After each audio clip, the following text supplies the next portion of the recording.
Assalamualaikum warahmatullahi wabarakatuh. Di sini saya Rizky Pasdojan Saputra, izin membuka presentasi kelompok 13 yang dimana di sini saya memperkenalkan rekan-rekan saya. Yang pertama ada Astia Ananta, lalu yang kedua ada Mutiara Ramadhani, dan yang terakhir ada Ibra Maulana. Dengan materi pertama yaitu Ibra Maulana yang akan menyampaikan materi pertama. Assalamualaikum warahmatullahi wabarakatuh. Perkenalkan saya Ibra Maulana dengan NPM 22510311030. Di sini saya akan menjawab pertanyaan dari aplikasi kasus 1. Apa pendapat Anda tentang pernyataan Buckley bahwa para pemimpin dan manajer berbeda? Apa kamu setuju? Mengapa atau mengapa tidak? Kelompok kami setuju dengan pendapat Buckley bahwa pemimpin itu berbeda dengan manajer karena seseorang pemimpin memiliki pemikiran visioner tentang perusahaan pada masa yang akan datang.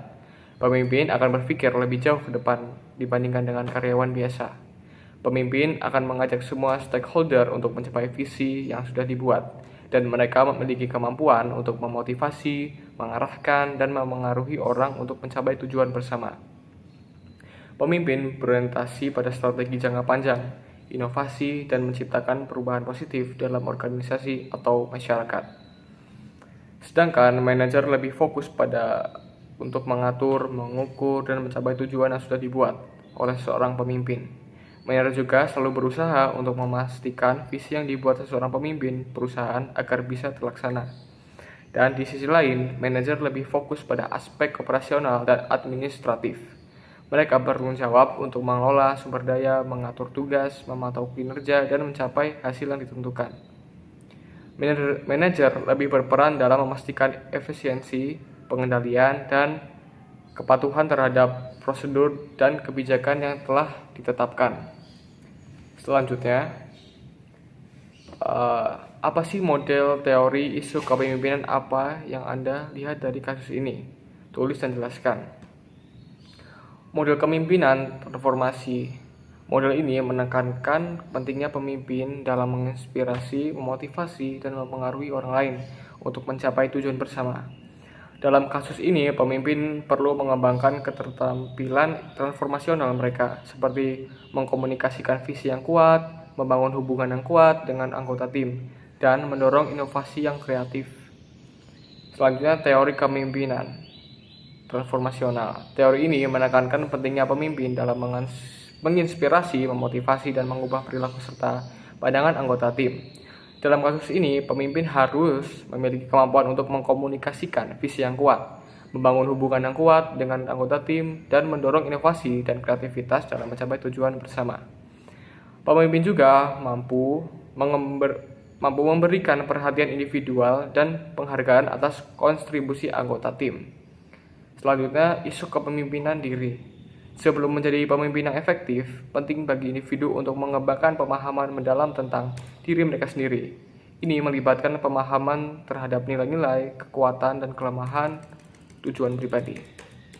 Dalam kasus ini, pemimpin perlu mengembangkan kecerdasan emosional, introspeksi diri, dan pemantauan diri yang aktif untuk memperbaiki diri dan mempengaruhi orang lain secara positif. Terima kasih. Di sini saya akan menyampaikan hasil diskusi dari kelompok kami yang dimana itu mengenai 6 atribut yang penting dimiliki oleh seorang pemimpin. Yang dimana yang pertama yaitu komunikasi. Seorang pemimpin harus memiliki keterampilan komunikasi yang sangat efektif. Yang dimana diperlukannya komunikasi yang sangat efektif ini agar pemimpin itu dapat menginstruksikan anggota atau rekan timnya itu dengan sesuatu hal yang sangat baik gitu. Jadi tidak adanya miskomunikasi atau kesenggangan. Jadi menimbulkan sesuatu hal yang tidak diinginkan dalam organisasi atau perusahaan tersebut. Lalu yang kedua adanya kejujuran. Kejujuran ini yang paling penting dari atribut yang lain karena kejujuran itu menciptakan kinerja yang sangat baik kepada seorang pemimpin. Karena seorang pemimpin itu harusnya tidak menyiksakan ruang sedikit pun untuk berbohong. Karena pemimpin itu dituntut bertindak benar dan baik. Lalu yang ketiga mengambil keputusan. Karena kami masukkan ini ke dalam 6 elemen penting, seorang pemimpin itu harus pandai mengambil keputusan, benar mengambil keputusan, dan cepat. Yang dimana keputusan yang diambil seorang pemimpin itu sangat berpengaruh pada kinerja dan prospek atau pengembangan organisasi atau perusahaan tersebut. Lalu yang keempat ada inovasi. Sangat penting bagi seorang pemimpin bisa menginovasi dengan kreativitasnya seorang pemimpin, karena inovasi dan kreativitas seorang pemimpin ini sangat menentukan gimana organisasi atau suatu perusahaan itu akan berkembang. Yang kelima adanya tanggung jawab. Tentunya seorang pemimpin dalam berinovasi, mengambil keputusan itu harus bertanggung jawab dengan apa yang telah mereka tentukan dan mereka jalani. Keputusan yang mereka ambil itu harus ditanggung jawab dengan adanya kesuksesan atau kegagalan. Lalu yang terakhir yaitu motivasi dan hubungan, yang dimana seorang pemimpin itu harus memotivasi rekan timnya atau anggota timnya, yang dimana memotivasi ini harus menjalin hubungan yang baik dulu dengan anggota atau rekan tim, agar tidak adanya suatu kesenggangan antara pemimpin dan anggota atau rekan tim, yang agar tidak ada miskomunikasi itu yang tadi, dan tidak memutus tali silaturahminya. Lalu yang selanjutnya di sini saya akan menyampaikan bahwa dari 6 tadi itu mengajarkan kami tentang kepemimpinan, karena kepemimpinan yang baik itu tidak semata-mata hanya menjadi yang terdepan dari suatu organisasi atau perusahaan. Seorang pemimpin itu harus menjadi contoh yang baik dan benar, dan harus menjadi panutan. Terima kasih. Assalamualaikum warahmatullahi wabarakatuh. Nama saya Mutia Ramadhani, NPM terakhir 029. Di sini saya akan menjawab kasus yang kedua, yaitu kepemimpinan Starbucks. Soalnya yang jabarkan pelajaran kepemimpinan yang disediakan Starbucks Leadership Lab untuk para manajer gerai menurut Anda. Jawabannya, perusahaan Starbucks memberikan pelajaran bagi 9.600 manajer gerai untuk menganalisis bagaimana caranya mengelola biji kopi dari pohon hingga proses roasting atau penyaringannya, dan proses pembuatan kopi yang dicampur dengan berbagai bahan tambahan. Para manajer juga mempelajari dengan membuat not pada pos yang dilengkapi di laptop agar lebih struktur dan aman. Perusahaan tersebut memiliki gaya kepemimpinan demokratis, dan mana perusahaan melibatkan karyawannya secara langsung dan mendorong untuk proses secara transparan.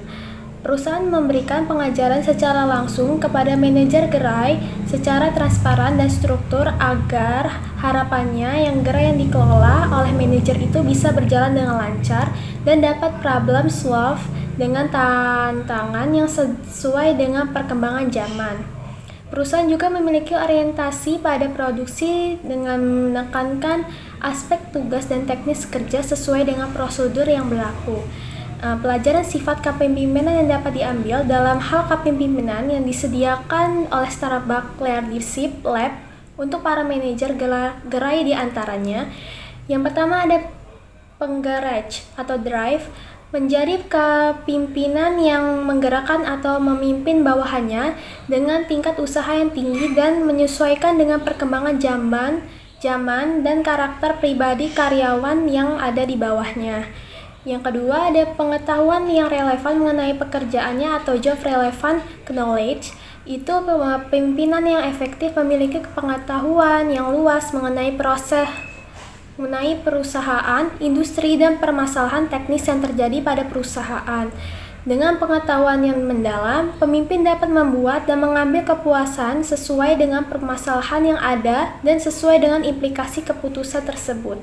Dan yang ketiga, ekstravasi, yaitu kepemimpinan hendaknya memiliki sifat dan energi yang penuh semangat, suka bergaul, tegas, dan hendaknya menghindari sifat pasif yang agar dapat memberikan pengaruh positif dan energi kepada karyawannya.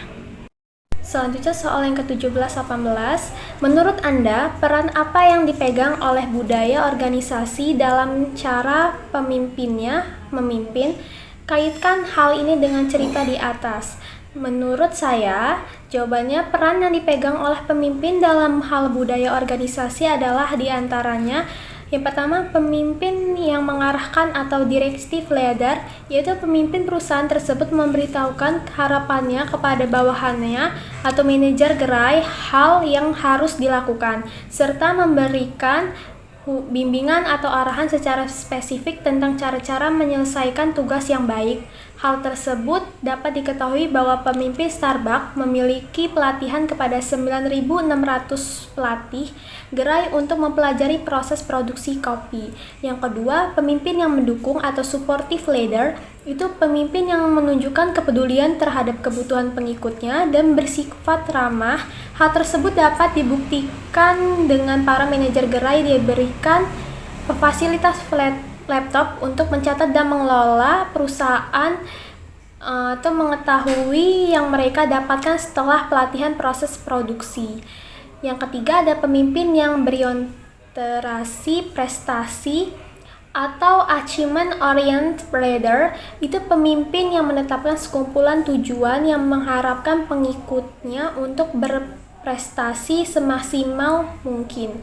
Hal tersebut dapat berbukti dan adanya sebanyak 9.600 manajer diajak untuk mempelajari proses produksi agar para manajer juga bisa saling bersaing satu sama lain untuk menciptakan menu baru sesuai dengan kebutuhan pelanggan. Sekian, terima kasih. Assalamualaikum warahmatullahi wabarakatuh. Nama saya Stenanta, MPM terakhir 027. Saya di sini akan menjawab pertanyaan studi kasus yang kedua tentang kepemimpinan Starbucks. Pertanyaan yang ketiga, yang dimana dengan menggunakan teori perilaku sebagai pedoman, menurut Anda hal apa yang harus penting bagi seorang manajer gerai Starbucks? Berfokus pada tugas, berfokus pada karyawan, atau keduanya? Menurut kelompok kami percaya bahwa berfokus pada keduanya karena tugas manajer yaitu mempromosikan, mengarahkan, dan mengatur segala sesuatu yang ada di perusahaan untuk mencapai tujuan perusahaan. Selain itu, perusahaan juga memiliki unsur lain yaitu karyawan yang mudah mencapai tujuannya dengan kinerja yang baik. Di lokasi Starbucks, karyawan dan manajer memegang peranan penting. Oleh karena itu, mereka merupakan satu kesatuan yang tidak dipisahkan. Tanpa keduanya, perusahaan tidak dapat berkembang dan berfungsi dengan baik. Yang terakhir, bagaimana seorang manajer gerai Starbucks menggunakan teori kepemimpinan situasional, teori jalur tujuan, kepemimpinan transformasi. Jika manajer Starbucks menggunakan teori kepemimpinan situasional, maka tidak langsung berpengaruh terhadap motivasi kerja, tetapi berpengaruh terhadap kinerja karyawan. Maksud dari pernyataan ini yaitu teori kepemimpinan situasional adalah gaya kepemimpinan yang berbeda-beda yang dibawakan setiap pemimpin tergantung pada kesiapan pengikutnya. Jika diterapkan pada gerai Starbucks tidak dapat berpengaruh langsung dikarenakan manajer harus bermediagnosis dengan baik, memiliki kepekaan terhadap lingkungan, serta adaptasi dan fleksibilitas atas yang terjadi pada pengikut atau karyawan, serta kemajuan teknologi dan berita yang sedang terjadi di lingkungan tersebut agar dapat bermanfaatkan teori kepemimpinan situasional secara efektif. Yang kedua, jika manajer Starbucks menggunakan teori jalur tujuan, maka kepemimpinan tersebut akan menjadi efektif karena efek positif yang diberikan pemimpin kepada para pengikut, kinerja, dan kepuasan. Teori ini dianggap jauh lebih efektif dan dapat berpengaruh karena berfokus pada bagaimana pemimpin mempengaruhi persepsi dari pengikutnya tentang tujuan pekerjaan, tujuan pengembangan diri, dan jalur apa yang dibutuhkan untuk mencapai tujuan yang dihendaki dicapai. Yang ketiga, kepemimpinan transformasi merupakan proses menginspirasi dan memberdayakan individu, kelompok, dan organisasi. Maka jika manajer Starbucks menerapkan teori kepemimpinan transformasi yang memiliki peran di mana pemimpin meningkatkan sumber daya manusia dan perusahaan akan memberikan reaksi yang akan menimbulkan semangat dan mengakibatkan kinerja para pengikut yang tinggi. Dikarenakan memiliki berbagai cara untuk memberikan motivasi karena pengikutnya agar meningkatkan kinerjanya. Sekian dari saya. Wassalamualaikum warahmatullahi wabarakatuh. Terima kasih.